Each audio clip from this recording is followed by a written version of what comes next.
વિશ્વરત્ન અને બંધારણના ઘડવૈયા જેને તમામ લોકોને સંપૂર્ણ રીતે તમામ જ્ઞાતિને હક અપાવ્યા એવા ડોક્ટર બાબા સાહેબ આંબેડકરની જન્મ જયંતિ નિમિત્તે ઉપલેટા શહેરમાં મહારેલીનું આયોજન કરાયું હતું. આ મહારેલીનું પ્રસ્થાન ઉપલેટાના બસ સ્ટેન્ડ પાસેથી કરવામાં આવ્યું અને ઉપલેટાના રાજમાર્ગો જેમ કે આંબેડકર ચોક, વડલી ચોક, બાપુના બાબલા ચોક, ગાંધી ચોકના રાજમાર્ગ ઉપર આ રેલીનું આયોજન કરાયું હતું. આંબેડકર ચોકમાં આ રેલી પૂર્ણ કરવામાં આવી હતી. પોલીસ પેટ્રોલિંગ અને પોલીસ પ્રોટેક્શન સાથે આ રેલીનું આયોજન કરવામાં આવ્યું હતું. ત્યારે રેલીમાં જય ભીમના નારાઓ લાગ્યા હતા.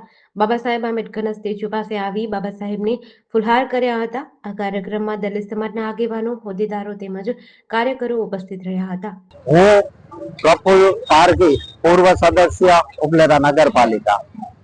આજ રોજ 135મી ડોક્ટર બાબા સાહેબ આંબેડકરની જન્મ જયંતિના અવસર પર ઉપલેટા નગરપાલિકા તેમજ સમસ્ત અનુસૂચિત જાતિ સમાજ દ્વારા એક ભવ્ય કાર્યક્રમનું આયોજન કરવામાં આવેલું છે.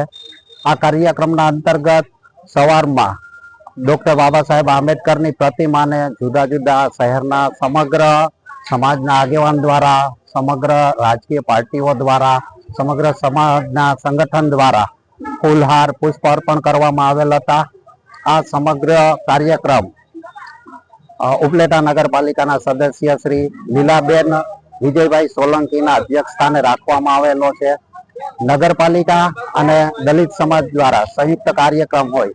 અત્યારે આજ 4 વાગે ઉપલેટા વણકરવાસ ખાતેથી તાંબડિયા ચોક, પાંજરાપુર ચોક, ગાંધી ચોક થઈ, બાવલા ચોક થઈ અને ડોક્ટર બાબા સાહેબ આંબેડકરના પ્રતિમા પાસે આ શોભાયાત્રાની સમાપ્તિ થશે.